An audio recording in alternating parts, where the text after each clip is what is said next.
બોલો શ્રી કૃષ્ણ કનૈયા લાલ કી જય. દ્વારિકાધીશ કી જય. करारविन्दे न पदारविन्दम्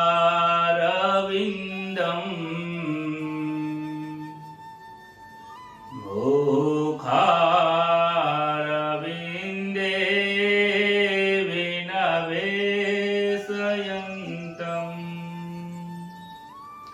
वाटास्य पत्रास्य पुटे शयानम् बालं मुकुन्दं मनसा स्मरामि. श्रीकृष्ण गोविन्द हरे मुरारे, हे नाथ नारायण नाथ विष्णु. जीव हे पिबस्वामृतमेतदेव, गोविन्द दामोदर माधवेति, गोविन्द दामोदर माधवेति. हेजी प्रथम नमो गुरुदेवने, हेजी प्रथम नमो गुरुदेवने. लरी लरी लागो पाय, मात पिताने वंदन करो. राखो सराननी माय. मंगल दिवस याजनो मंगल सौनु थाय.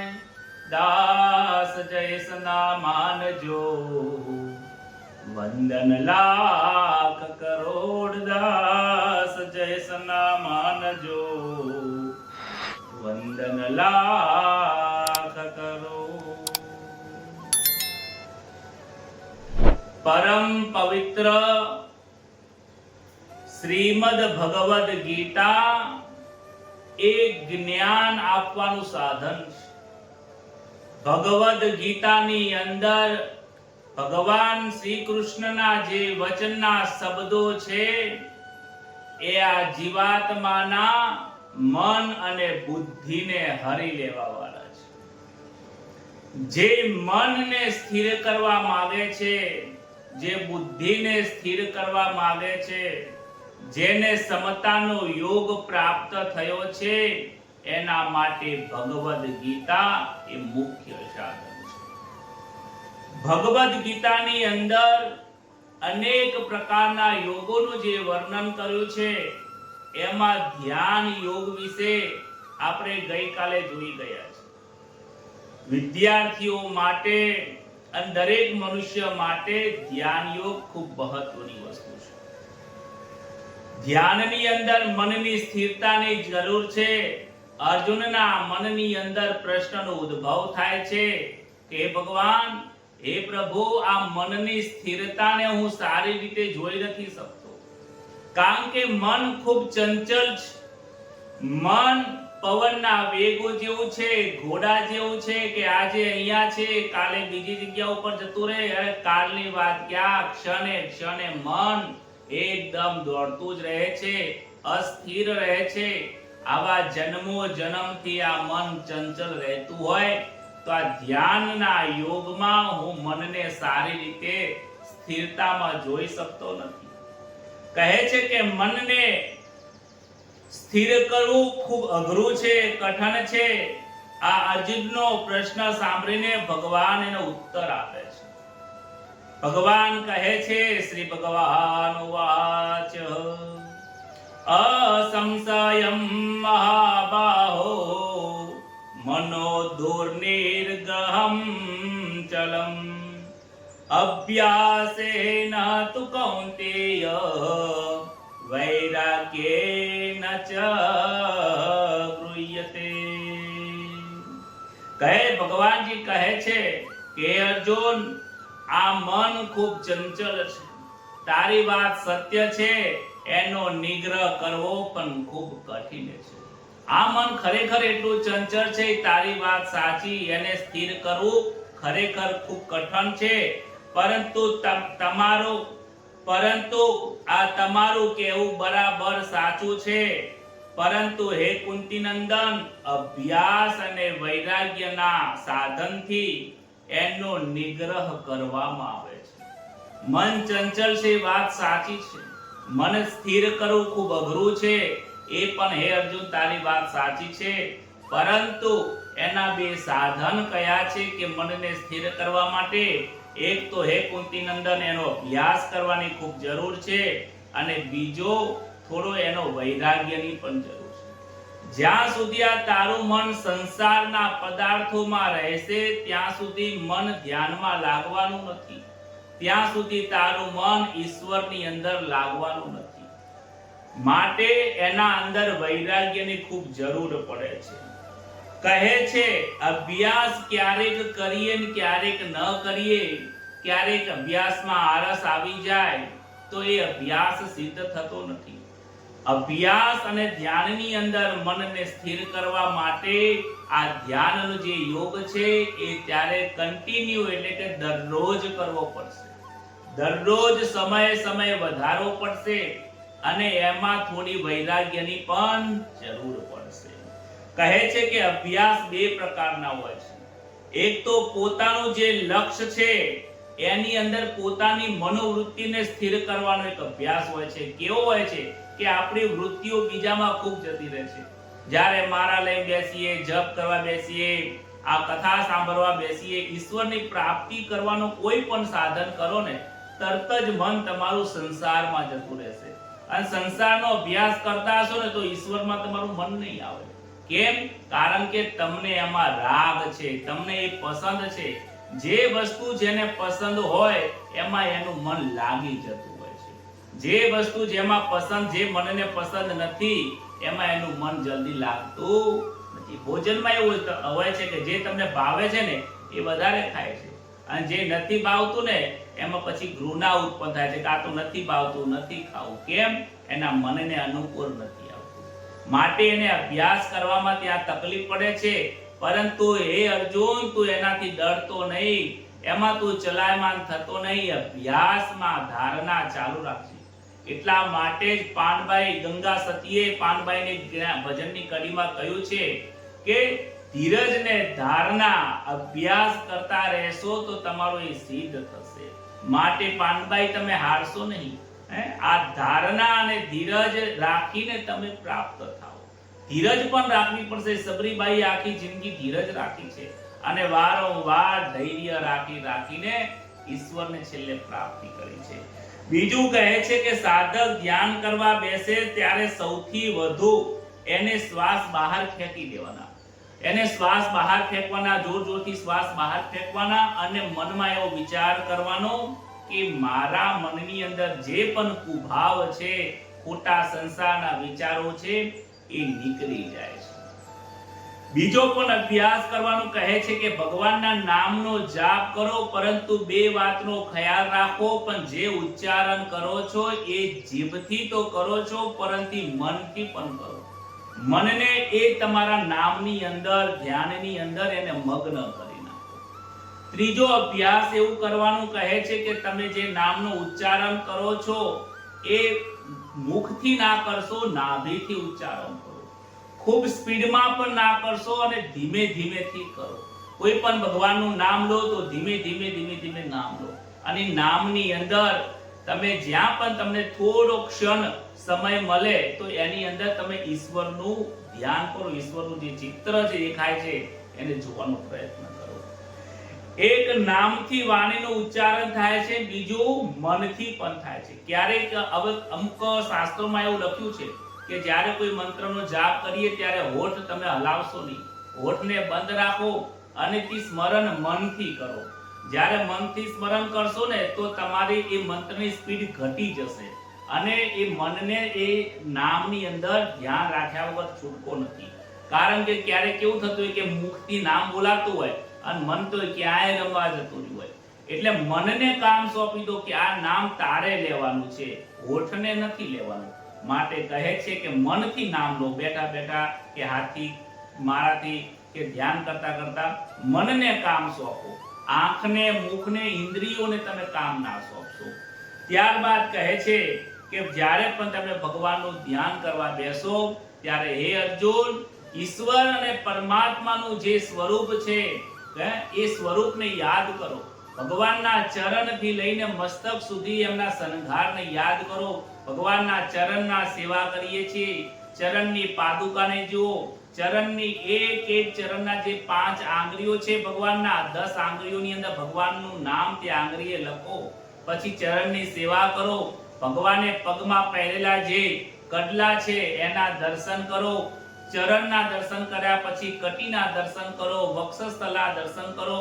આંખ, કાન, નાક અને ભગવાને જે હાર ફૂલોના ધારણ કર્યા છે, એમને જે વસ્ત્ર ધારણ કર્યા છે એને યાદ કરો.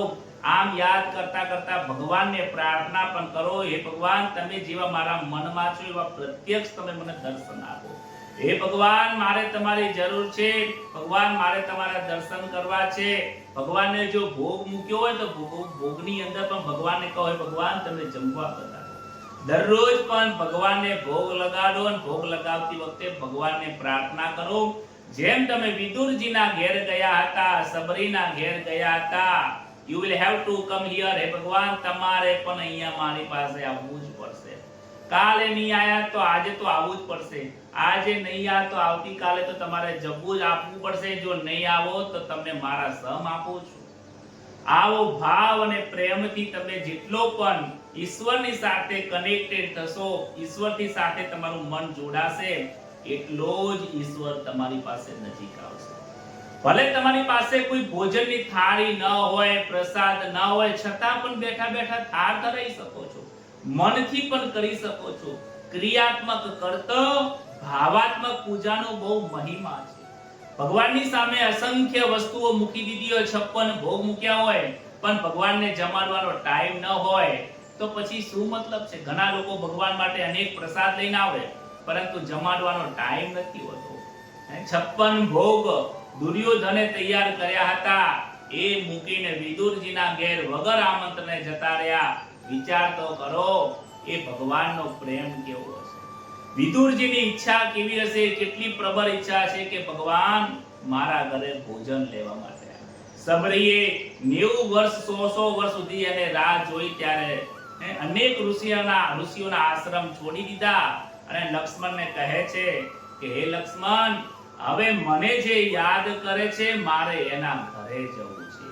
જે આખી જિંદગીથી મારી રાહ જોઈને બેઠી છે એ માના ત્યાં મળવા જવું છે. લક્ષ્મણજી કહે છે કોણ? એ સબરીબાઈના ત્યાં જવું છે. આ પ્રેમ છે, આ ભાવ છે. આવી રીતે ભાવાત્મક તમે પૂજા પણ આંખો બંધ કરીને બેઠા બેઠા પણ કરી શકો છો. જો બેસી ન રહેવાય તો હું તમને થોડી છૂટ આપું છું.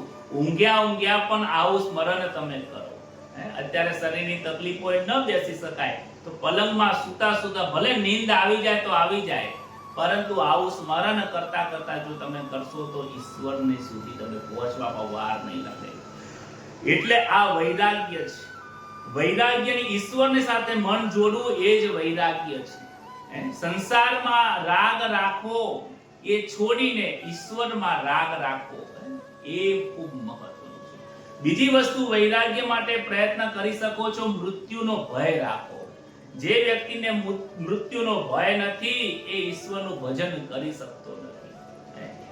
પરીક્ષિત રાજાને મૃત્યુનો ભય રાખ્યો હતો, જેસલ જાડેજાને મૃત્યુનો ભય રાખ્યો હતો. માટે એ ત્વરિત એ જ સમયે અમને ભગવાનના દર્શન થઈ ગયા છે.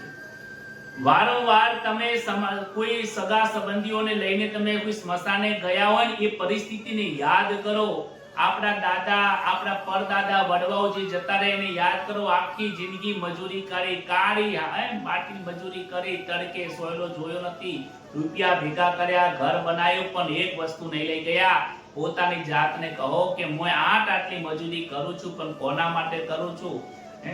હું મજૂરી કરીશ તો પણ પરિવાર ચાલવાનું છે, મજૂરી કરી ભેગું નહીં કરું તો પણ પરિવાર તો ચાલવાનું છે, કારણ કે દરેક વ્યક્તિ એનું કિસ્મત લઈને આવ્યા છે, પ્રારબ્ધ લઈને આવ્યા છે, માટે એની પાછળ મહેનત કરવાની જરૂર છે, પણ મજૂરી કરવાની જરૂર નથી. જરૂરિયાત છે એટલું કરો, પરંતુ સંગ્રહ કરીને એની પાછળ બધું કરું તો સમય વેડે થઈ જાય છે. માટે કહે છે કે તમે આ વસ્તુનું ધ્યાન રાખો. કહે છે વૈરાગ્ય માટે સ્મશાનને યાદ કરો, સંસારની બદલતી પરિસ્થિતિને યાદ કરો. તમે પહેલા નાના હતા કેટલું સુખ ભોગવ્યું, યુવાન થઈ ગયા, અનેક પ્રકારનો સમય જુઓ, આજે વૃદ્ધાવસ્થા આવી ગઈ છે, સમય બદલાતો જાય છે. પહેલા કાળા વાળ હતા, હવે ધોળા થઈ ગયા છે, મોઢામાં દાંત નથી રહ્યા, પેલી ચામડી શરીર સશક્ત હતું, બહુ રૂપાળા દેખાતા હતા, આજે હવે આવા કદરૂપા જેવા થવા આવ્યા છીએ. તમે જુઓ 80-90 વર્ષના માણસને તમે જુઓ શરીર કેવું થઈ ગયું છે. એ પણ પહેલા આપણા જેવા જવાન જ હતા. એ વખતે સમય પરિસ્થિતિ બદલાતી, એક ક્ષણે મનુષ્ય મરી રહ્યો છે, ક્યારે કાળ રાજાની ચિઠ્ઠી ફાટી જશે અને કોઈ ખબર નહીં પડે, એની પહેલા જ ઈશ્વરનું ભજન કરવાનું પડે છે. કહે છે માટે એની પહેલા તું તારા મનને વૈરાગ્યની સાથે અને અભ્યાસની સાથે તું કાર્ય કરી દે. હવે તને જે સમય મળ્યો છે એ અભ્યાસ કરવા માટે અને વૈરાગ્યની પ્રાપ્તિ માટે. અસંયતાત્મના યોગો દુષ્પ્રાપ્ય ઇતિ મે મતિ વસ્યાત્મના તુ યતતા સત્યો વાપ્તુમુપાયત. જેનું મન પૂરું વશમાં નથી અને તેના દ્વારા યોગ પ્રાપ્ત થવો ખૂબ કઠિન છે. જેનું મન વશ નથી ને અર્જુન, એ ખરેખર વાત સાચી છે. એ કે મન જેનું વશ નથી એ યોગને સંપૂર્ણ રીતે સિદ્ધ નથી કરી શકતો. એના માટે તો ખૂબ અઘરું છે, પરંતુ ઉપાય પૂર્વક યત્ન કરવા વાળા, તને જે મેં ઉપાય બતાવ્યો, વૈરાગ્યનો ઉપાય બતાવ્યો, અભ્યાસ કરવાનો જે ઉપાય બતાવ્યો, એનાથી વસાત્માને યોગ પ્રાપ્ત થઈ શકે છે. વસાત્મા એટલે એનાથી મન તારામાં વશ થઈ શકે છે. અનેક ઋષિઓના મન સિદ્ધ થયા છે, એવું નથી. મીરાબાઈનું મન સ્થિર થઈ ગયું છે, નરસિંહ મહેતાનું, તુકારામનું, જલારામનું, બાપા સીતારામનું, ગજાનન મહારાજનું, અનેક ભારતભરની અંદર સંતો એવા થઈ ગયા છે કે જેને આ સંસારમાં રહે છે પણ સંસારથી અલિપ્ત થઈ ગયા છે. સંસારમાં જોડાઈને રહ્યા નથી, સંસારથી એ ઉદાસીન થઈ ગયા છે, સંસારમાં એમનું મન લાગતું નથી. ખાવું પીવું ફરવું હરવું, હવે મોજ શોખ કરવાની એમની ઈચ્છા થતી નથી, ફરવાની ઈચ્છા થતી નથી, એક જગ્યાથી બીજી જગ્યાએ જવાની ઈચ્છા થતી નથી, મંદિરે જવાની ઈચ્છા થતી નથી. બસ એમનું એક જ લક્ષ્ય છે કે મારી પરમાત્માની પ્રાપ્તિ કરવી છે. એ અંશ મારા હૃદયમાં બેઠો જ છે. પરમાત્માનો અંશ કે પરમાત્માનો તમે સિપાહી ગણો, અંશ કહો કે આત્મા કહો, જીવાત્મા કહો, મારા હૃદયમાં છે. મારે એને ઓળખવો છે, મારે એની પ્રાપ્તિ કરવી છે. આવો સતત અભ્યાસ જે કરતો રહે છે, ખરેખર એનું મન સ્થિર થાય છે. કહે છે મારા દ્વારા જે મેં તને કહ્યું, મારા મતે તો જેનું મન વશ નથી એને યોગ સિદ્ધ થવો તો ખરેખર મુશ્કેલ જ છે. કહે છે કે ભોગના સંસ્કારો અંતરમાં વસી જાય ત્યારે બહુ ભયંકર બની જાય છે. અત્યારે બહુ પૈસા આવે, ખૂબ ભગવાને કદાચ પ્રારબ્ધના કારણે સારું ઘર, સારો પરિવાર અને સારા પૈસા કે સારી જિંદગી આપી હોય, તો એ ભોગની અંદર, ભોગમાં સારા સંસ્કાર, સારા પ્રારબ્ધના કારણે જે નવો સારો જન્મ મળ્યો છે, આ પ્રારબ્ધમાં સારું સુખ મળ્યું છે, તો એ સુખના ભોગના અંદર એ ભોગના સંસ્કારો મનમાં આવી જવાથી એનું જીવન બરબાદ થઈ જાય છે. એ પાછો મનુષ્ય જન્મની અંદર વારંવાર જન્મ મરણના ચક્કરમાં ફર્યા કરે છે. તને આવા ઊંચા કુળમાં જન્મ કેમ મળે છે? કારણ કે તારું પૂર્વ જન્મનું કર્મ, આજે પ્રારબ્ધ તું સારું લઈને આવ્યો છે. આજે આપણને ભગવદ કથા સાંભળવાનો મોકો મળે છે, આપણે ઘરે બેઠા જ્ઞાન મળે છે, અને એવું જ્ઞાન જે પક્ષપાત રહિત હોય, જે ખરેખર તદ્દન સત્ય વસ્તુ હોય, એ વસ્તુ સમજાતી હોય, આપણા જીવનની અંદર આપણે જો ના ઉતારીએ, એ રસ્તે જો ન ચાલીએ, તો ભગવાન કહે છે કે અભ્યાસ કર્યા વગર તો એ વસ્તુ પ્રાપ્તિ થવાની કથા સાંભળવો, મંત્રનો જાપ કરવો, ધ્યાન કરવું એટલાથી યોગ સિદ્ધ નથી થઈ જતો. કહે છે કે આ તો બધા સાધનો છે, આ બધું સાંભળવાનું છે, આ તો એવું છે કે જે તમને કોઈક માર્ગદર્શન આપી રહ્યો છે. ચાલવું કે ન ચાલવું, કેટલું ચાલવું એ તારા હાથની અંદર છે. હે અર્જુન, તારે અભ્યાસ નિત્ય કરવો પડશે, સમય વેડફતો નહીં. માટે આગળ કહે છે વસાતમાં થવાનો ઉપાય છે સૌથી પહેલા પોતાની જાતને એમ સમજે કે હું ભોગી નથી, હું જિજ્ઞાસુ છું. આવી ને વાત, એ જ વસ્તુ કહે છે કે તમને સારું સુખ મળ્યું છે તો એવું સમજો કે મને આ જે વસ્તુ પ્રાપ્ત થઈ છે એ મને પૂર્વજન્મના સુખથી મળી છે, પરંતુ આ સુખને મારે બીજાના માટે ઉપયોગ કરવો છે. આનો હું ભોગી નથી. જો ભોગી બનીશ તો રોગી બની જશે, શરીરમાં રોગ પીડા પેદા થઈ જશે, દુખી થઈ જવાનો છું. પરંતુ આ સુખને મારો સદુપયોગ કરવો છે. ભગવાને મને ઘરે બેઠા સારું કામ આપ્યું છે તો ઈશ્વરની મારે પ્રાપ્તિ કરવી છે. કહે છે કે જ્યાં સુધી સમાધિ અને વ્યુત્થાન બે અવસ્થાઓ છે ત્યાં સુધી પ્રકૃતિની સાથે સંબંધ છે. આ બધી જે કથાઓ સાંભળીએ છીએ, વ્રત, જપ, તપ, નિયમ, જે પણ કાંઈ તમે ભગવાનનું સાધન કરો છો એ અત્યારે એ પ્રકૃતિની સાથે જોડાયેલું છે. અને પ્રકૃતિથી ઈશ્વરની પ્રાપ્તિ નથી થતી, પરંતુ તમે એમાં જેમ જેમ અભ્યાસ કરશો એમ ક્રિયાત્મક છૂટતું જશે અને તમે પણ નિષ્ક્રિય અને પ્રાપ્ત થઈ જશો. જેમ આપણે ગઈકાલે જોઈ ગયા ને કે પહેલા સગુણ સ્વરૂપની અંદર તમને ધ્યાન કરવાનું કહ્યું, કેવી રીતે ક્રિયાત્મક ધ્યાન કરવાનું કહ્યું કે આસન પાત્રો, બેસો, પ્રાણાયામ કરો, શ્વાસોશ્વાસની ક્રિયા કરો, મનને સ્થિર કરવાનો પ્રયત્ન કરો. કદાચ મન જતું રહે, ચિંતા ના કરશો, અભ્યાસ કરતા રહો. આ ક્રિયાત્મક કીધું છે. પરંતુ જ્યારે એમાં થોડી થોડી શક્તિઓ પ્રાપ્ત થાય, અભ્યાસ કરતા કરતા નિર્ગુણ ભક્તિ થાય છે, ત્યાર પછી બેસવાની જરૂર નથી પડતી. એ કામ કરતા કરતા પણ ઈશ્વરનું જ ભજન કરતા હોય છે. એમનું મન ઈશ્વરમાં જતું જ રહેતું હોય છે. ઘરનું કામ કરે, રસોઈ કરે, ધંધો કરે, નોકરી કરે, જ્યાં આ કાર્ય કરતા કરતા નવરાશનો પળ મળે એટલે તરત જ નિર્ગુણ ધ્યાનમાં પહોંચી જાય છે, ઈશ્વરના ધ્યાનમાં મગ્ન બની જતા હોય છે. એટલે એના દરેક કાર્ય ઈશ્વરમય થાય છે અને એનો અમૂલ્ય સમય વેડફાતો નથી. આગળના શ્લોકની અંદર અર્જુન પ્રશ્ન કરે છે, કહે છે કે જેનું અંતઃકરણ પૂરમાં પૂર વશમાં નથી, એના મનમાં એક પ્રશ્ન ઉદ્ભવ થાય કે મન સ્થિર હોય તો જ યોગ સિદ્ધ થાય છે.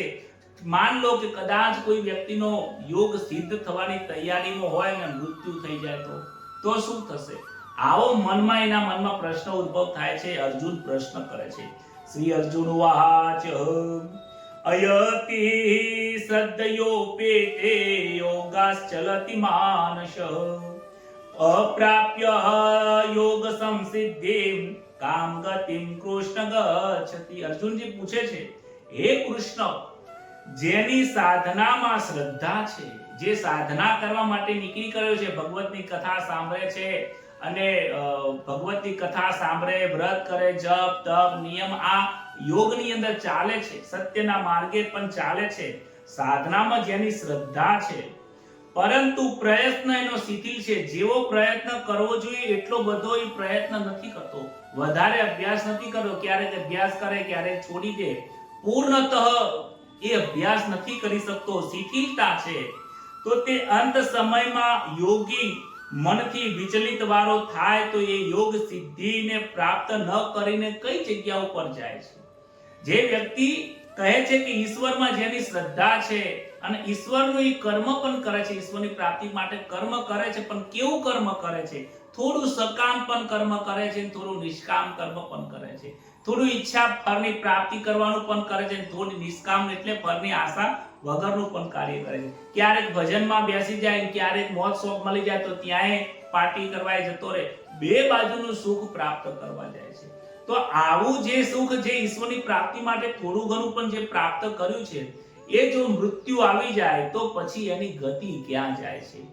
તો આવો એક પ્રશ્ન પૂછે. બીજો પણ એક સવાલ એની સાથે સાથે પૂછે છે કે બીજો સવાલ છે, કશ્ચિન્નો ભવમે વિભૃષ્ટ છિન્ના ભ્રમી વનસ્યતિ અપ્રતિષ્ઠો મહાબાહો વિમૂઢો બ્રહ્મણપતિ. હે મહાબાહો, સંસારના આશ્રયથી રહિત, જેને સંસારનો આશ્રય છોડી દીધો છે, ખરેખર જે તપસ્વી છે, જેનું સંસારમાં મન લાગતું નથી, એવા સંન્યાસી, એવો કોઈ ગૃહસ્થી હોય કે જેને સંસારમાં મન નથી લાગતું, સંસારની ઉપરની આસક્તિ છૂટી ગઈ છે, સમજજો, અને પરમાત્મા પ્રાપ્તિનો માર્ગમાં મોહિત છે, જે પરમાત્માની જ પ્રાપ્તિમાં મન છે, જેને સંસારમાં મોહિત નથી થયો, પરંતુ પરમાત્માના ભજનમાં જ જે મોહિત થયેલો છે, પરમાત્માની પ્રાપ્તિ માટે જે પ્રયત્ન કરી રહ્યો છે, અને વિચલિત પણ નથી થતો, અને એ બંને બાજુથી ભ્રષ્ટ થયેલો સુછિન્ન ભિન્ન વાદનની માફક તો નષ્ટ નથી થઈ જતો, જેને ઈશ્વરની પ્રાપ્તિ કરવા માટે પ્રયત્ન કર્યો છે, પરંતુ એનો સમય પૂર્ણ થઈ ગયો છે, આયુષ્ય એનું પૂર્ણ થઈ ગયું, તો એની ગતિ કેવી થાય છે? આમાં બે પ્રશ્નો રહેલા છે. કેવા પ્રશ્નો રહ્યા છે? કે એક એવો પ્રશ્ન રહેલો છે કે આરામ કરે છે, સુખ શાંતિથી સુખની પ્રાપ્તિ કરે છે, યશ અને પ્રતિષ્ઠાની કામનાઓ જેનામાં રહેલી છે, દાન જપ તપ કરે, એટલે કોઈ પણ કાર્ય કરે પણ એની પાછળ આસક્તિ રહેલી હોય, આસક્તિ યુક્ત પરમાત્માની પ્રાપ્તિનું કાર્ય કરતો હોય, જે દાન કરે તો સારી વસ્તુ છે, ગરીબોની સેવા કરે એ પણ સારી વસ્તુ છે, પરંતુ એની પાછળ અપેક્ષાઓ રહેલી છે અને કંઈક કાર્ય કરી રહ્યો છે, અને ક્યારેક અપેક્ષા વગર પણ કાર્ય કરે, મિક્સિંગમાં કાર્ય કરે છે, અને જેવું ઈશ્વરની પ્રાપ્તિ કરવા માટે શુદ્ધ કર્તવ્ય કર્મ કરવું જોઈએ એવું નથી કરી શકતો, અને મૃત્યુની અવસ્થા આવી જાય તો કેવી પ્રાપ્ત થાય છે? બીજો પ્રશ્ન એવો છે કે જે આસક્તિ રહિત કાર્ય કરે છે, સંસારની ઈચ્છા છે જ નહીં, પરમાત્માની જ ઈચ્છા છે, પરમાત્માનું જ લક્ષ્ય છે, અને જો સમયનો પૂર્ણ થઈ જાય તો એની ગતિ કેવી થઈ જાય છે? એ જતું તો નથી રહેતી. આવો પ્રશ્ન પૂછે કે ત્યારે અર્જુનના મનમાં જે શંકા છે એને દૂર કરવા માટે ભગવાન શ્રી કૃષ્ણ એને ઉપદેશ આપીને કહે છે, અને એક વિનંતી પણ કરે છે. શું કરે છે? એતન્મે સંશયમ કૃષ્ણ છેતુર્મહર્ષે સતઃ ત્વંદન્ય સંશયાસ્યાસ્ય ચેતાન યુપદ્યતે. હે કૃષ્ણ, મારા આ સંદેહનું સર્વદા છેદન કરવા માટે આપ જ યોગ્ય છો, કેમ કે આ સંશયનું છેદન કરવા વાળો આપના સિવાય બીજું કોઈ નથી. અર્જુનને ભગવાન શ્રી કૃષ્ણએ પહેલા કહ્યું હતું 3જા અધ્યાયમાં કે અર્જુન, તારા ને મારા અનેક જન્મો થઈ ગયા છે, જે તું નથી જાણતો, પરંતુ હું બધું જ જાણું છું. હું ઈશ્વર હોવા છતાં પણ કર્મ કરું છું. જ્યારે અર્જુનને આવો ખબર પડી ગઈ છે કે શ્રી કૃષ્ણ એ જ પરમાત્માનું સ્વરૂપ છે, એ જ મને જ્ઞાન આપી રહ્યા છે, તો માટે અહીંયા વિનંતી કરે છે કે આવા લોકોનું પદ ભ્રષ્ટ થઈ જાય છે, સાધનાથી ભ્રષ્ટ થઈ જાય એવા લોકોનો જેનો યોગ અધૂરો રહી ગયો છે, એની ગતિ કેવી થાય છે? માટે હે પ્રભુ, તમે મને સમજાવો, આ સંશયને દૂર કરવા માટે તમે જ યોગ્ય છો. આવી વિનંતી કરે છે. આ વિનંતી સાંભળ્યા પછી ભગવાન શ્રી કૃષ્ણ એને જવાબ આપે છે, ઉપદેશ આપે છે. પાર્થ નૈવેહનામુત્ર વિનાશસ્તસ્ય વિદ્યતે નહિ કલ્યાણ કૃતકૃદ્ધિમ દુર્ગતિમ તાત ગચ્છતિ. ખૂબ સુંદર ભગવાન જવાબ આપે છે. ભગવાન બોલે છે, હે પૃથાનંદન, તેનો ન તો આ લોકમાં કે પરલોકમાં ક્યાંય વિનાશ થતો નથી. કેમ કે હે પ્યારે, પ્યારે શબ્દ સમજાવે છે. પ્યાર કહેવાથી હે પ્યારે મતલબ એને પોતાને નજીક લે છે, કે તું થોડું એ ચાલીશ ને તો એ જતું નથી, ચિંતા ના કરીશ. એ તારો થોડો પણ યોગ અધૂરો યોગ છે ને, એ ક્યાંય આ લોક કે પરલોકમાં નાશ પામતું નથી. હે પ્યારે, કલ્યાણકારી કાર્ય કરવા વાળો મનુષ્યની ક્યારેય દુર્ગતિ થતી નથી. ચાહે સકામથી કર્યું હોય ને તો પણ એની દુર્ગતિ તો નથી જ થતી. કેમ? કારણ કે એને બીજા માટે સેવાનું કાર્ય કર્યું છે. સકામ કર્મ જો પોતાના માટે કર્યું હશે ને તો બંધન વાળું છે જ, પણ સકામ કર્મ બીજાના માટે કર્યું હોય અને એમાં થોડી આશાઓ છે તો ઠીક છે, એ આ બંધન થાય છે, પરંતુ એ કલ્યાણકારી તો છે જ, કારણ કે એને બીજાના માટે કાર્ય કર્યું છે, એને ધર્મના માટે કાર્ય કર્યું છે, એને લોકોના અર્થે કાર્ય કર્યું છે, અને એને પોતાના જ્ઞાન પ્રાપ્ત કરવા માટે ભલે જ્ઞાનની પ્રાપ્તિની ઈચ્છા હોય કે મોક્ષની પ્રાપ્તિની ઈચ્છા હોય તો એ ઈચ્છાથી પણ દુર્ગતિને પામતો નથી.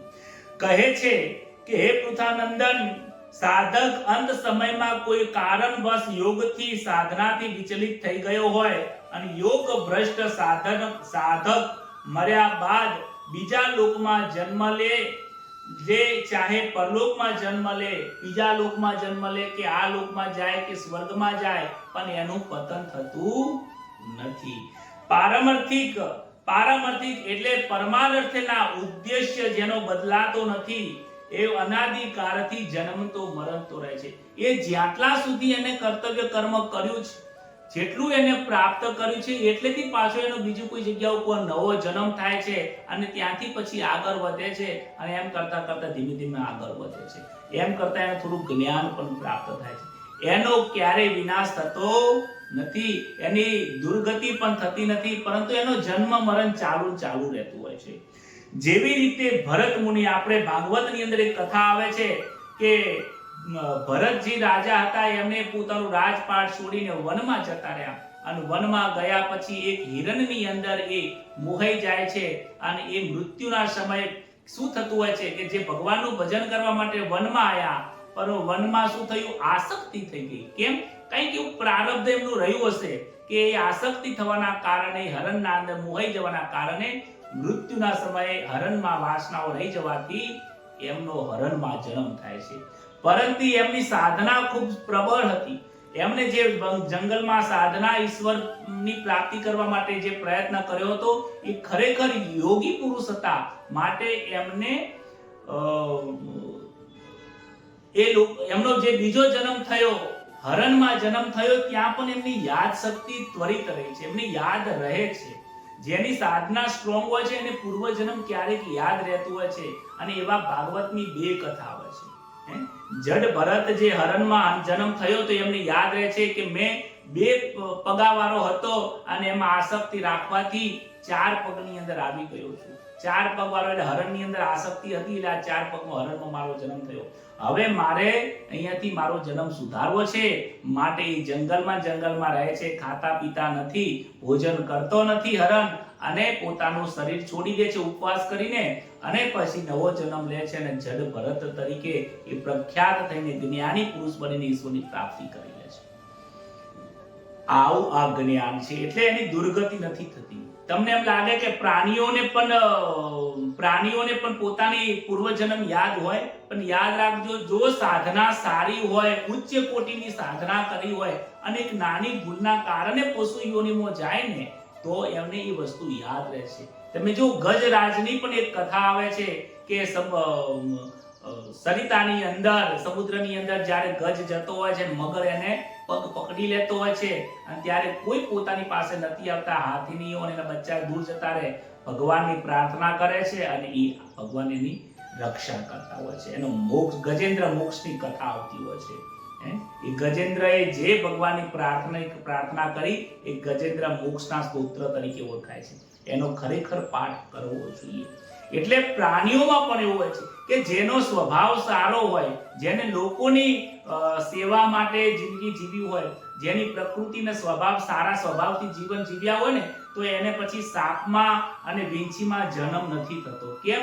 કારણ કે એની એ પ્રકૃતિ જ નથી. એ જીવાત્માની જેની વિષ હોય, જે ખરાબ બોલતો હોય, ખરાબ ભાવના હોય, જેની વાણી વિષ જેવી હોય, તો એનો જન્મ પછી વીંછીમાં, સાપમાં, મધમાખીમાં એવો જન્મ થતો. કેમ? એના એ જીવાત્મામાં વિષ જ ભરેલું છે.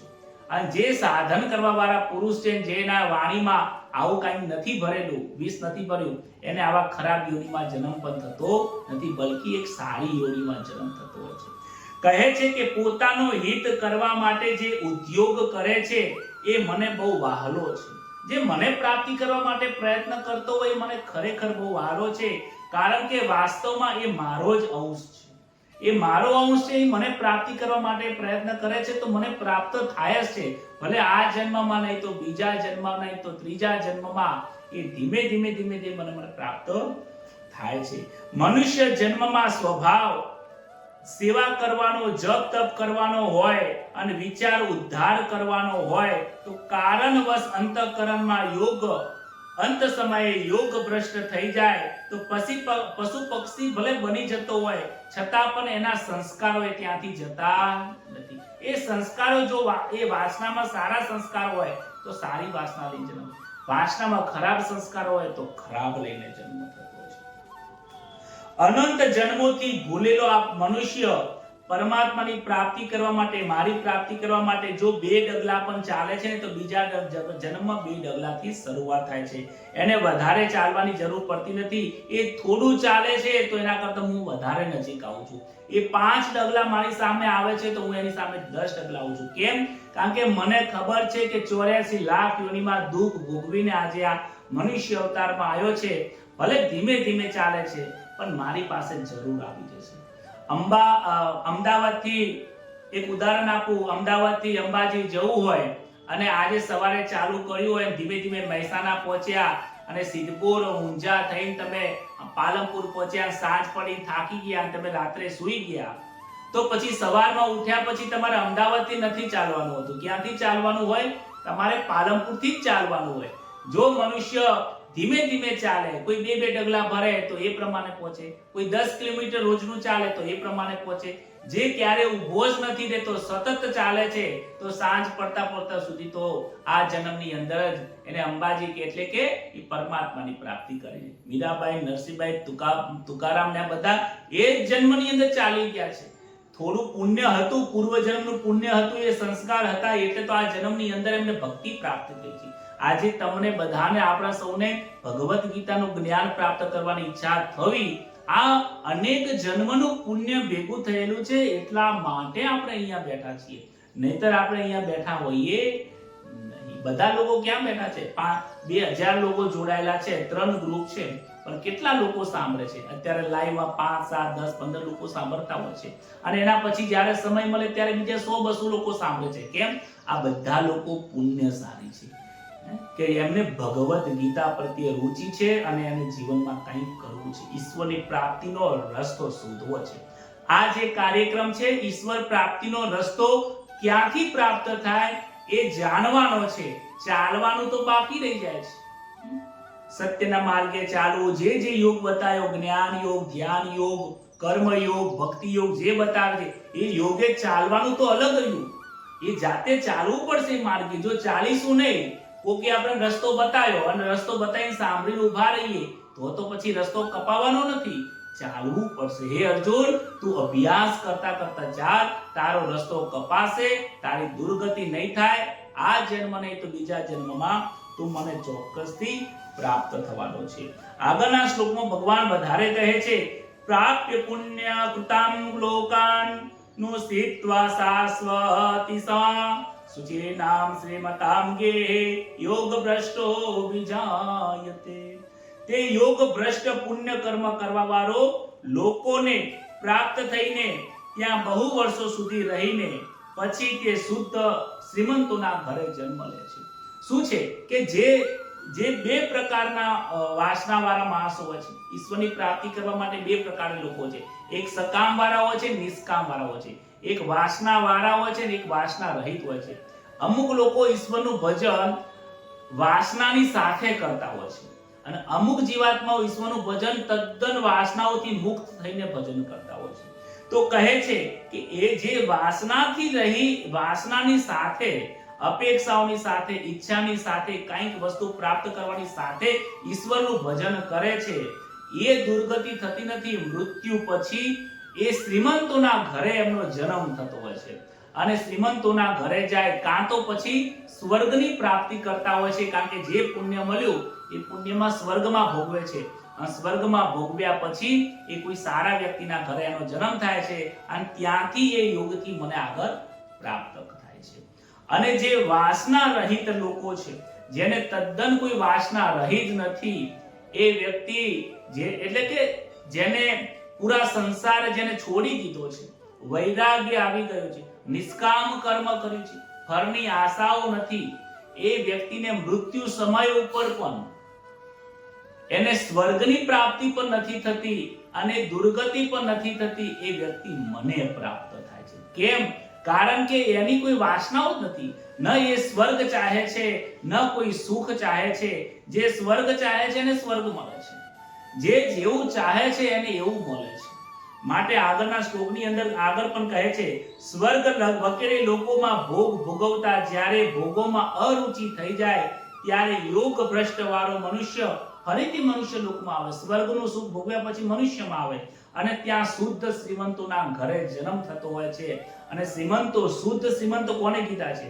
કે જે પ્રામાણિકતાથી જીવન જીવે છે, જે નીતિમત્તાથી જીવન જીવે છે, જે પોતાનું ધન કમાય છે, લોકોના ઉદારતા માટે વાપરે છે, એને શુદ્ધ શ્રીમંત કીધા છે. બેમાની કરીને પૈસા કમાવાળા પૈસાવાળાના ઘરે જન્મ થતો નથી. શુદ્ધ પવિત્ર શ્રીમંતોના ઘરે જન્મ થાય.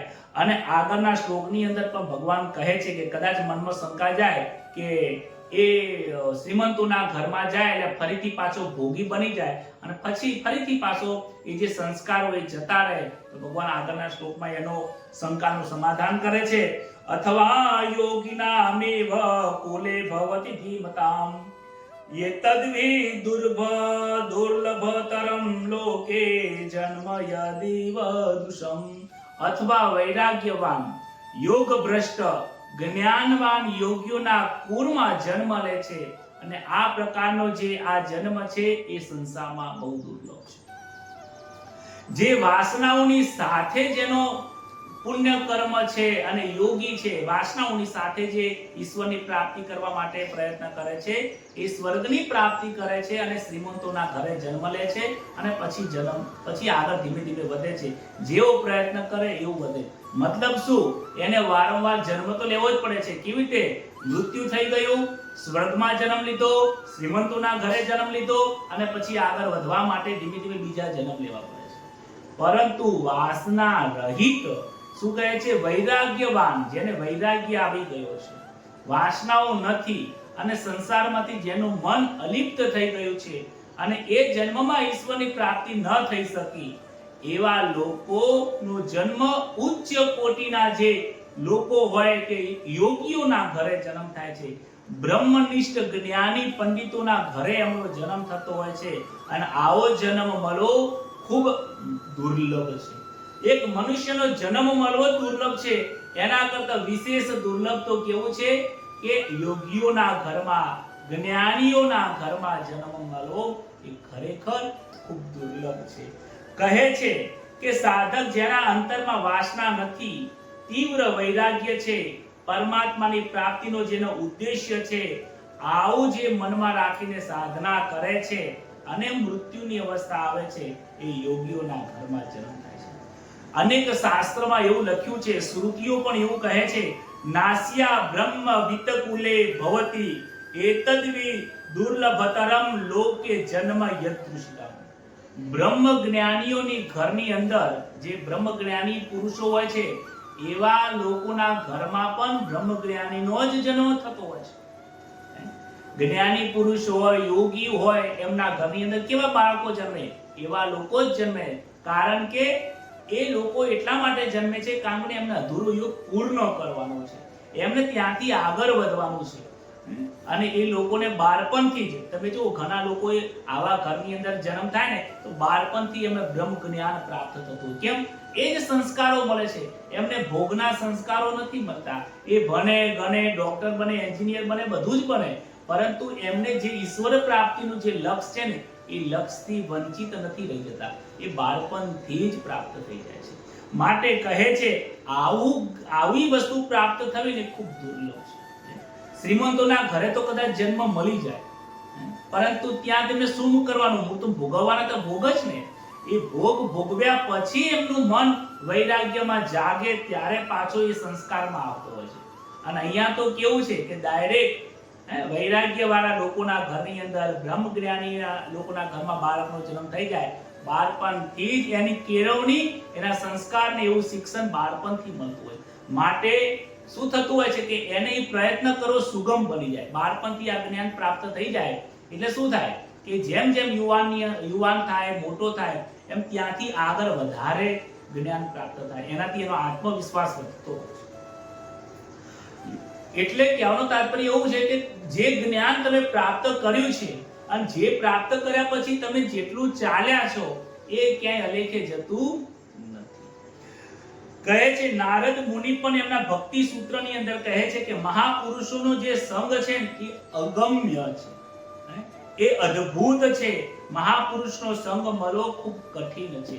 જો તમને કોઈ સાચા સંત મળ્યા હોય, સાચો કોઈ વ્યક્તિ મળ્યા હોય અને તમને નિષ્કામ ભાવે કોઈ જ્ઞાન પીરસતું હોય કે નિષ્કામ ભાવે કે તમારી પાસે અપેક્ષા ન હોય, કોઈ સાચો માર્ગ બતાવતું હોય તો એનો સંગ સદાય રાખવો. કારણ કે એ સજ્જન છે, એ સંત પુરુષ છે, બ્રહ્મજ્ઞાની છે, આપણને એ આપણા જીવનની અંદર આગળ લઈ જાય છે. અમારા સદગુરુ મહારાજ જે વાસુદેવ મહારાજ અને એમના ઘરની અંદર ખરેખર હું પોતાની જાતને એટલું ધન્ય માનું છું કે આ સંસારમાં મને જન્મ ઈશ્વરને આપવા માટે ઘણા બધા એવા ખોળિયા હતા કે ભગવાન મને એ જગ્યા ઉપર જન્મ આપી શકતા હતા. એવા કુટુંબ પરિવારમાં ભોગ અને પૈસાના સુખમાં જીવન વેડફાઈ જાય એવામાં ઈશ્વર મને જન્મ આપી શકતા હતા. પણ ઈશ્વરનો લાખ લાખ ઉપકાર કે જે બ્રહ્મજ્ઞાની સંત શ્રી શિરોમણી બ્રહ્મનિષ્ઠ જે વાસુદેવ મહારાજ, ઘણા લોકો એમનું નામ નથી સાંભળ્યું. કારણ કે એટલા માટે નથી સાંભળ્યું કારણ કે એમને પોતાના ભક્તિનો પ્રચાર કર્યો નથી. ખરેખર એમને ઈશ્વરની પ્રાપ્તિ થઈ ગઈ. એમને હું કોટી કોટી વંદન કરું છું. અને એમનું જે બાળપણથી મને એમના સાથે સાથે ભજનમાં જવું, સાથે રહેવું, એ વારંવાર બાળકનો પ્રશ્ન એક હોય ને કે વારંવાર પ્રશ્ન પૂછે. મને યાદ છે કે દાદાજી જ્યારે બાથરૂમમાં નાહવા જાય ને, જો મને પ્રશ્ન ઉદ્ભવ થાય તો દાદાને હું પ્રશ્ન પૂછું, દાદા આવું શું થાય? તો મને રાહ ના જોતા બાથરૂમમાં નાતા મને જ્ઞાન પીરસી દેતા. ચા પીતા હોય, નાસ્તો કરતા હોય, ભોજન કરતા હોય, એક વસ્તુ હાથ પકડીને ખરેખર એમને 3 ભાઈઓ હતા અને 3 ભાઈઓના ઘણા પુત્રો હતા. પરંતુ એમની સાથે બાળપણમાં જે કેળવણીનું જ્ઞાન મને પ્રાપ્ત થયું છે, ખરેખર અદ્ભુત પ્રાપ્ત થયું છે. આ વાત કરતા મારું ખરેખર હૃદય એટલું ભરાય છે ને કે ઈશ્વરનો લાખ લાખ એટલો ઉપકાર કે આવા ઘરની અંદર મને જન્મ મળ્યો. અને માતા પિતા પણ એટલા સંસ્કારી અને એક ગુરુનું પદ, જે વાસુદેવ મહારાજનું જે ગુરુપદની ગાદી હતી, એ જ આજે મારા પિતાજી એટલે કે એ પણ મારા ગુરુ, એમની પાસેથી મેં જ્ઞાન પ્રાપ્ત કર્યું. અને એવું જ્ઞાન કે મને સવાર, બપોર ને સાંજ જ્યારે પણ ફોન પર ચર્ચા થાય ત્યારે સત્સંગ સિવાય બીજી કોઈ વાત કરતા નથી. ક્યારે પણ મને સંસારની અંદર લઈ જાય એવો સત્સંગ એવો પ્રાપ્ત થતો નથી. ઈશ્વરની પ્રાપ્તિ થાય એના સિવાય બીજો સત્સંગ મને આપ્યો નથી. કદાચ મારું મન સંસારમાં જતું રહે ને તો પકડીને પાછું અહીંયા ભગવદ ગીતામાં લાવવાનો પ્રયત્ન કરે છે. એવા બ્રહ્મનિષ્ઠ પ્રભાશંકર મહારાજને હું અહીંયા પીઠ ઉપરથી, અહીંયા વ્યાસપીઠ ઉપરથી નીચે ઉતરીને ચરણ કોટીમાં કોટી કોટી વંદન કરું છું કે મને આવો, તમે આ કુળમાં મને જન્મ આપ્યો છે. ખૂબ ખૂબ વંદન કરું છું. મારું હૈયું ખરેખર ભરાય છે. તમારા ઉપકારો, માતા પિતાના સંસ્કારોના ઉપકારો, દાદાના ઉપકારો હું લાખો જન્મ સુધી ભૂલી શકવાનો નથી. અને વારંવાર જ્યારે મારો આ યોગ અધૂરો રહી જાય, ફરીથી મને આ જ કુળની અંદર જન્મ મળે. આનાથી વિશેષ કુળમાં નથી જવું, આ જ કુળમાં જન્મ લેવો છે. કારણ કે આનાથી વિશેષ બીજું કોઈ કુળ મને દેખાતું નથી. ખરેખર આવા કુળને, ભગવાનને હું પણ ખૂબ વંદન કરું છું અને ગુરુ મહારાજને પણ ખૂબ વંદન કરું છું.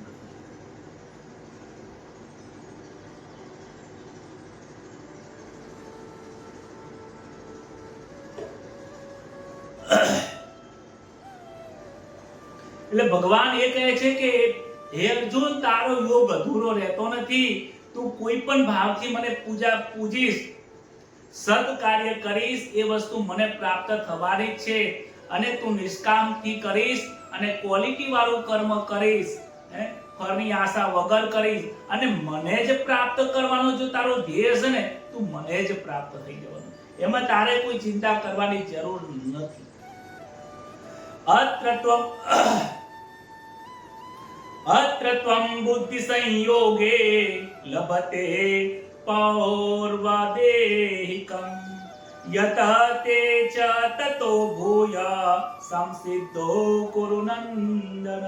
હે કુરુનંદન, તને જ્યાં પૂર્વ જન્મ સાધન સંપત્તિ અનાયાસ પ્રાપ્ત થઈ જવાની છે, તેનાથી તે સાધનની વિસિદ્ધિમાં, વિષયમાં ફરીથી વિશેષતા પ્રાપ્ત યત્ન કરે છે.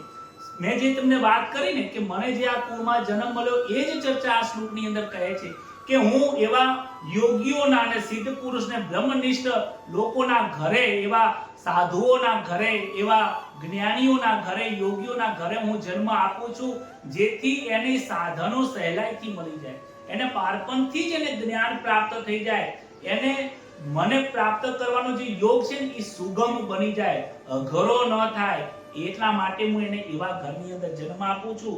કહે છે એક તો પૂર્વ જન્મના બુદ્ધિ સંયોગથી મળી જાય છે. પૂર્વ જન્મમાં થોડું ઘણું જે ચાલેલો છે ઈશ્વરની પ્રાપ્તિ માટે, એ બુદ્ધિ પાછો અહીંયા લઈને જ આવે છે, અને એના કારણે એને સંગ પણ સારો થાય છે, સાધના અને સંસ્કાર પણ સારા મળી જાય છે, સાધનના ઉપાયો સરળતાથી મળી જાય છે, અને જ્યાં નવા નવા ઉપાય મળે છે, નવું નવું સાધન મળે છે, ત્યાંથી એ પ્રયત્ન કરે છે, અને બંને પ્રકારે યોગ ભ્રષ્ટ થયેલો મનુષ્ય લોકો આ લોકમાં કે પરલોકમાં ક્યાંય દુર્ગતિ થતી નથી, એ મને પ્રાપ્ત થાય છે.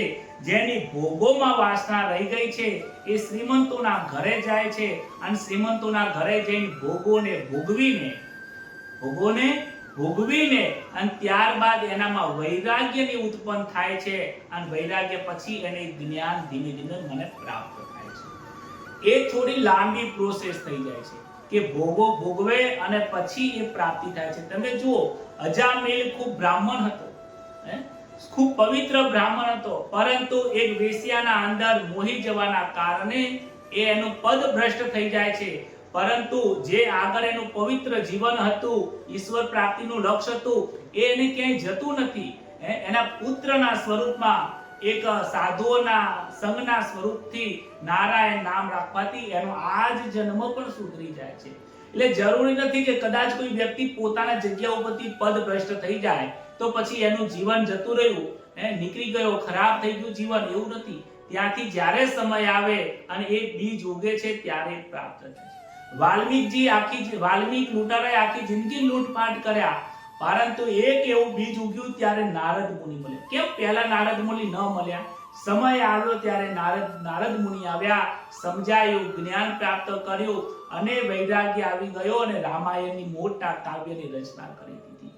આવી જ વસ્તુ તમે આજના સમય પર તમે જુઓ કે જેસલજી કેટલો મોટો પાપી હતો, કેટલા મોટા પાપ કર્યા છે, પરંતુ સમય આવ્યો, પૂર્વ જન્મના કોઈક સંસ્કાર એના પડ્યા હતા, એટલા માટે તોરલની પાસે સામેથી ગયો છે. વિચાર કરો ને, ક્યારે કોઈની પાસે નહીં, તોરલની પાસે ગયો, અને માગણી પણ કેવી ખરાબ કરે છે કે મારે તમારી જરૂર છે, પરંતુ વિચાર કરો કે માગણીની અંદર પણ એની જીવનનો મોટો પ્રકાશ રહેલો હતો.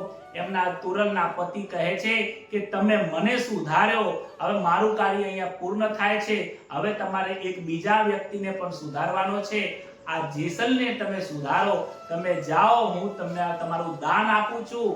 એ પતિને પણ વિચાર કરો, એ કેટલી મોટી વિચારસરણી હતી, પોતાની પત્નીને દાનમાં જેસલજીને આપી દે છે, અને ત્યાં પણ એક લેવા તો પત્ની તરીકે લેવા ગયા હતા, પરંતુ દાસ બની જાય છે, અને જેસલજીને તારી દે છે, અને શેઠને પણ સુધારી દે છે. તોરલે જીવનની અંદર 3 નરને તારી દીધા છે. વિચાર કરો, જ્યારે થોડું પણ સંસ્કાર સારો પડ્યો હોય, આજનું ભજન સાંભળેલું, આજનું સત્ય બોલેલું, કોકની પાસે સત્યનો કરેલો વ્યવહાર, કોઈનો કરેલો ઉપકાર ક્યારે તમારો અલેખે જતો નથી, કારણ કે તમે જે પણ કંઈ લોકોની સાથે કરો છો ને સારું, એ ઈશ્વરની સાથે જ કરી રહ્યા છો. ઈશ્વર એનો બદલો ઉપકારથી આપે છે, અને જો કોઈની સાથે ખરાબ પણ વર્તન કરો છો ને તો પણ ઈશ્વર એનો પણ કર્મનું ફળ ભોગવવું પડે છે. આગળની અંદર શ્લોકમાં કહે છે, પૂર્વભ્યાસેન તેનૈવ યતે યવસોપિસ જિજ્ઞાસુરપि યોગસ્ય શબ્દ બ્રહ્માતિ વર્તતે. શ્રીમાન કુળમાં જન્મ લેવા વાળો યોગ ભ્રષ્ટ મનુષ્ય પરવશ નથી થતો, એ ભોગોમાં લિપ્ત નથી થઈ જતો, ભોગો ભોગવે ખરી, હોવા છતાં પણ પૂર્વ જન્મના કરેલા અભ્યાસ અને સાધનને કારણે પરમાત્મા તરફ ખેંચાય છે. મેં તમને વાત કરી, ભલે એ ડાકુ હતો, પરંતુ ધીમે ધીમે એને વૈરાગ્ય આવી ગયો છે, વાલ્મીકજીને પણ વૈરાગ્ય આવી ગયો. ઘણા આપણે આજના સમયમાં જોઈએ છીએ. હમણાં જ મેં પેપરમાં વાંચ્યું હતું કે મુકેશ અંબાણીના ત્યાં 70 કરોડ રૂપિયા જેનો પગાર છે, એ વણિક વ્યક્તિ જૈન હતા અને એ વ્યક્તિએ જ્યારે જીવનમાં સારા સંસ્કાર ઉદ્ભવ થયા, અનેક પ્રકારના ભોગો છોડીને સંન્યાસ ધર્મને પ્રાપ્ત કરી દીધો. વિચાર કરો, 70 કરોડનો માલિક, જે મહિનાનો પગાર કે 12 મહિનાનો જે પેકેજ હશે, એ બધું છોડીને, ઘર બાર પવિત્ર છોડીને એ સંન્યાસ ગ્રહણ કર્યો છે. એ કેવા સંસ્કારો પડ્યા છે, સંસારને છોડવાની ઈચ્છા થઈ ગઈ હોય.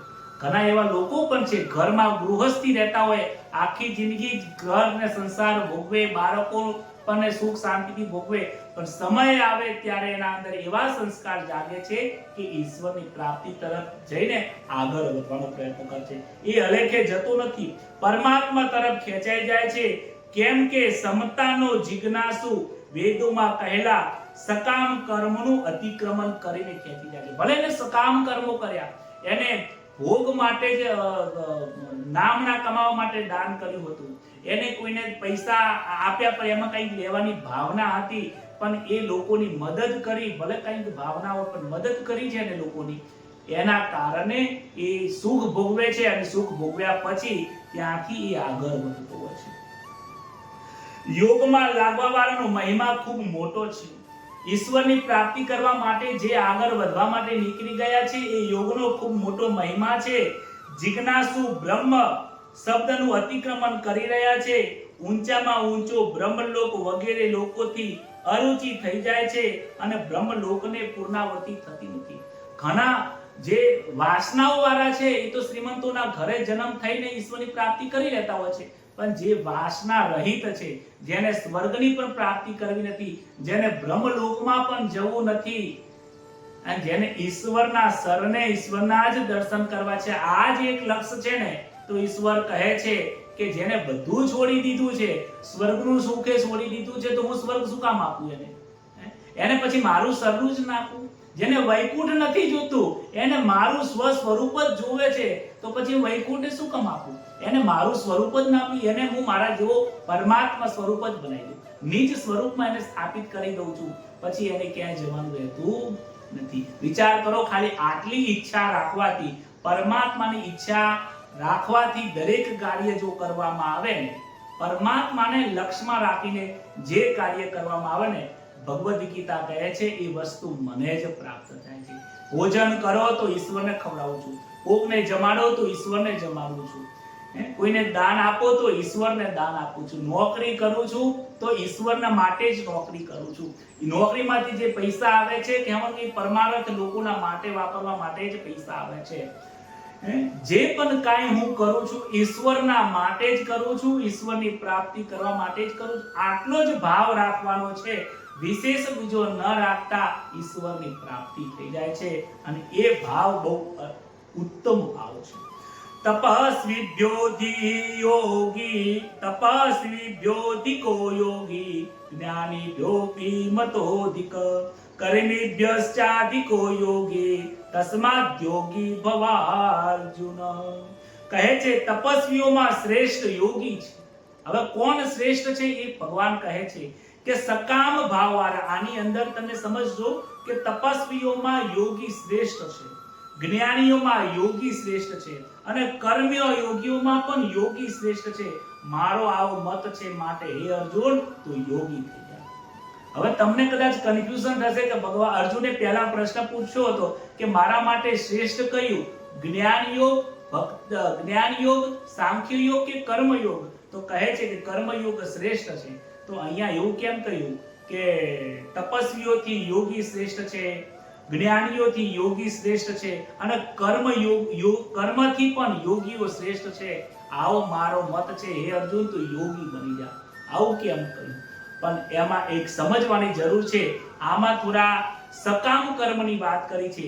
ઘણા લોકો ભૂખ અને તરસ ને શરદી અને ગરમી સહન કરે છે, મોટા મોટા અનેક વર્ષો સુધી તપ કરતા હોય છે, અનેક આંખો 2-2 કલાક ને 5-5 કલાક સુધી સાધનાઓ કરતા હોય છે, પરંતુ આ સાધનાઓ કરવાની પાછળ એમને કંઈક ઈચ્છા રહેલી હોય છે, સકામ કર્મ કરતા હોય છે. તો આ સકામ કર્મ, સકામ જે તપસ્વી લોકો છે એના કરતા યોગી શ્રેષ્ઠ છે કે જે નિષ્કામ કર્મથી મને પ્રાપ્તિ કરવા માંગે છે.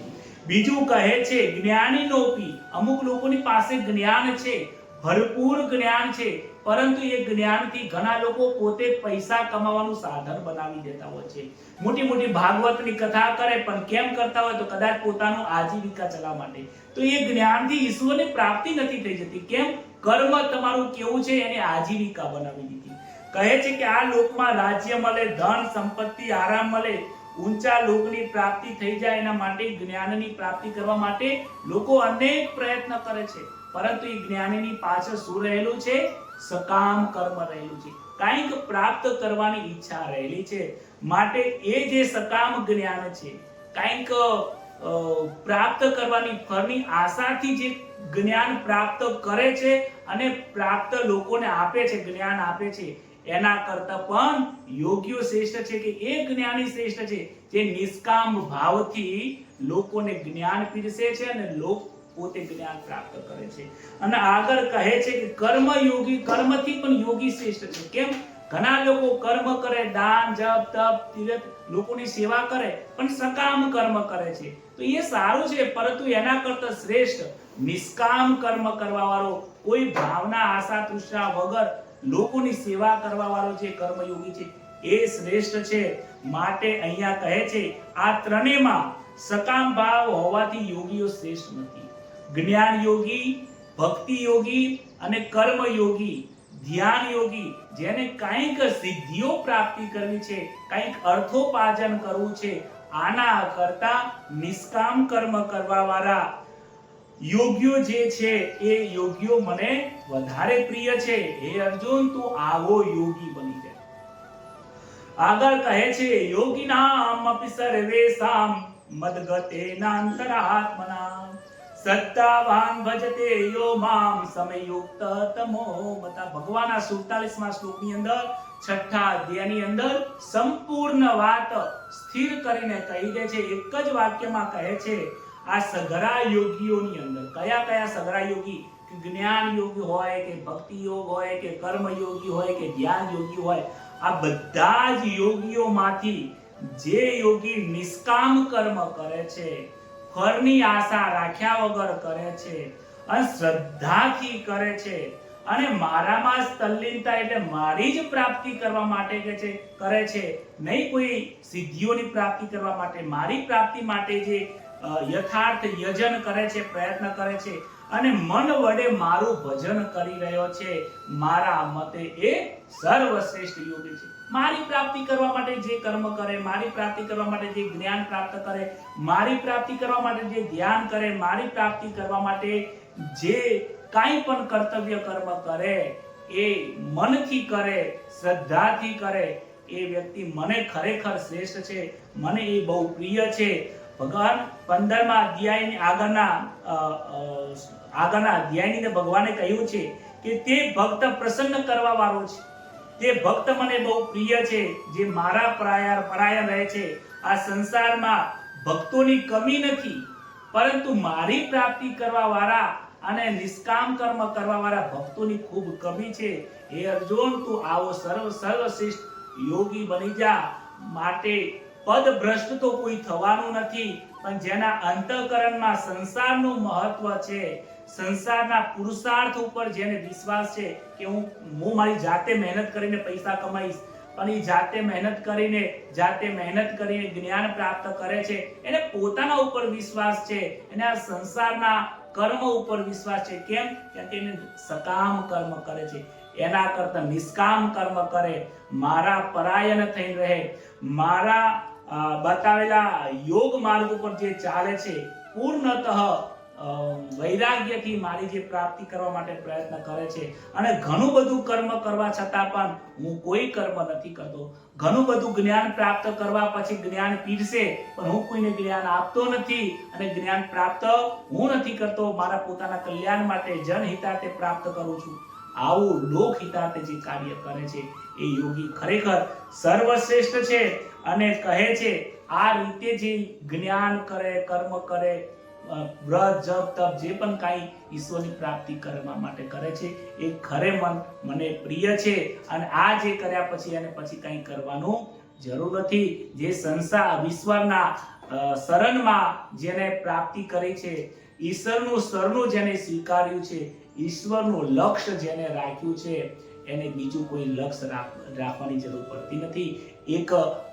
એક સરસ લાઈન છે, એ લાઈન બોલીને મારી વાણીને હું વિરામ આપીશ. વિઘ્ન વિદારન એક તમે છો સામરા, વિઘ્ન વિદારન એક તમે છો સામરા, પડ્યું પનારો વાલાય મારું નિભાવજો, હે પ્રભુ શરણો માય મને રાખજો. વાસુદેવ મહારાજે આ કડી લખી છે કે મારા સંસારના જે વ્યવહાર છે ને એ વ્યવહાર પડ્યું જે પનારું છે ઈશ્વર તમારે નિભાવવાનું છે, હું આમાં કંઈ કરવાનું નથી. બસ મારે તો તમારી પ્રાપ્તિ કરવાની છે. હું જે પણ કર્તવ્ય કર્મ કરીશ એ તમારી પ્રાપ્તિ કરવા માટે જ કરવાનું છે. મારા જે સંસારના વ્યવહારો છે એની મને હવે પડી નથી, કારણ કે હું તમારો થઈ ગયો છું, તો મારા વ્યવહાર પણ હવે બધા તમારા થઈ ગયા છે. આ પ્રમાણે જે ઈશ્વરનું શરણું સ્વીકારે છે એને જ સાચો યોગી પ્રાપ્ત થાય છે. આ પ્રમાણે મારી વાણીને અહીંયા હું વિરામ આપું છું. આજે આ 6થા અધ્યાયને આપણે અહીંયા વિરામ આપીએ છીએ. ઓમ તત્સદિતિ શ્રીમદ ભગવદ ગીતાયા શુભ નિશુભ બ્રહ્મ વિદ્યાયામ યોગ શાસ્ત્રે શ્રી કૃષ્ણ અર્જુન સંવાદે આત્મ સંન્યાસ આત્મ સંયમ યોગ નામ 6ઠોધ્યાય. બોલો શ્રી કૃષ્ણ કનૈયા લાલ કી. આ અધ્યાયની અંદર પોતાના મનથી, ધ્યાનથી, કર્મથી અને જ્ઞાનથી આત્મ સંયમ, આત્મા ઉપર કેવી રીતે સંયમ રાખી શકીએ છીએ, મન ઉપર કેવી રીતે સંયમ રાખીએ છીએ, એ જ્ઞાન આપણે આ 6થા અધ્યાયમાં આપ્યું છે.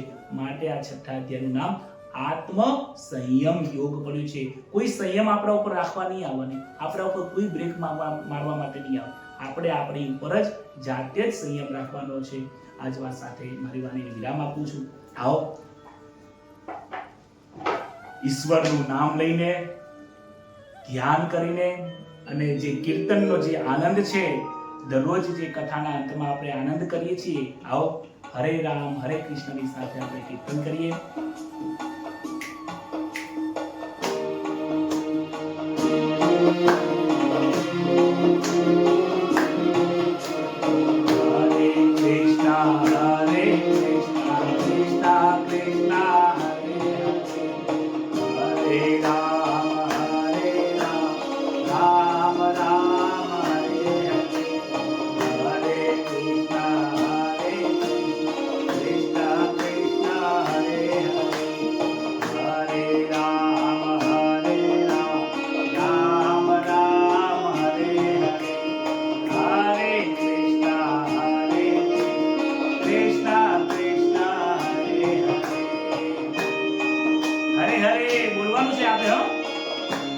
મારી સાથે બોલવાનું છે.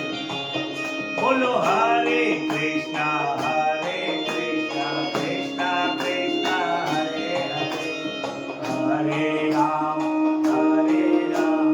રામ રામ હરે હરે, હરે કૃષ્ણ કૃષ્ણ હરે હરે, હરે રામ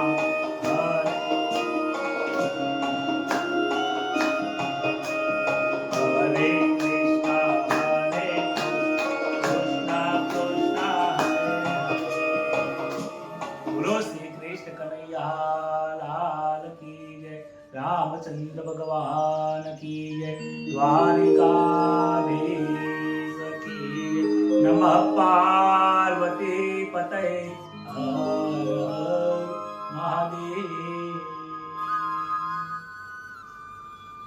સૌને જય શ્રી કૃષ્ણ, રાધે રાધે. આજની કથા ખરેખર હૃદયને સ્પર્શ કરી જાય અને ભાવ વિભોર કરી નાખે એવી હતી. મનના અનેક સંશયનો સમાધાન કરવા વાળી છે કે નિષ્કામ કર્મ કરેલું ક્યાં લેખે જતું નથી, ઉલટાનું ક્વોલિટી સાથે ઈશ્વરનું શરણું પ્રાપ્ત કરાવે છે. સકામ કર્મ આપણને ફરીથી સારા જન્મ આપીને અને ત્યાંથી ફરીથી પ્રયત્ન કરવા માટે આગળ વધારે છે. અને ખરેખર નિષ્કામ કર્મ કરેલું હોય તો યોગીઓના ઘરે જે જન્મ મળે અને આવા સંત પુરુષોના ઘરે આપણનો જન્મ થાય, ખરેખર એ બહુ ભાગ્યશાળી હોય છે કે જેને આવો જન્મ પ્રાપ્ત થાય છે. અને એ ભાગ્યશાળી પણ છે, આપણે સૌ ભાગ્યશાળી છીએ કે આપણને ઘરે બેઠા આવું જ્ઞાન પ્રાપ્ત થાય છે. બસ મારું આ કર્તવ્ય મારું કર્મ કરવાનો પાછળ ઉદ્દેશ્ય એ પણ છે કે ભગવાનની ઈશ્વરની કૃપાથી, ગુરુ મહારાજની કૃપાથી મને આ જે જ્ઞાન પ્રાપ્ત કરવા માટે જે સમય મળ્યો છે, આ સમય તમને પણ મળે, હું પણ જ્ઞાન પ્રાપ્ત કરું, આપ સૌને પણ જ્ઞાન પ્રાપ્ત કરે. અને એવું જ્ઞાન જે નિષ્પક્ષ હોય, તત્વાર્થ હોય, જેની પાછળ બીજો કોઈ ઉદ્દેશ્ય ના હોય, એવું જ્ઞાન આપ સૌને પ્રાપ્ત થાય, ઈશ્વરની પ્રાપ્તિ થાય. એ જ વાત સાથે શુભકામ સાથે સૌને જય શ્રી કૃષ્ણ, શુભરાત્રી. આ કથાને ખૂબ જન સુધી પહોંચાડજો, વિડીયોને લાઈક કરજો. અને હા, તમે જે પણ કંઈ કથા સાંભળતા હોય ને તો પોતાનું નામ જરૂર લખજો, એટલે મને ખબર પડે કે મેં આજે કથા સાંભળવા આવ્યા છું.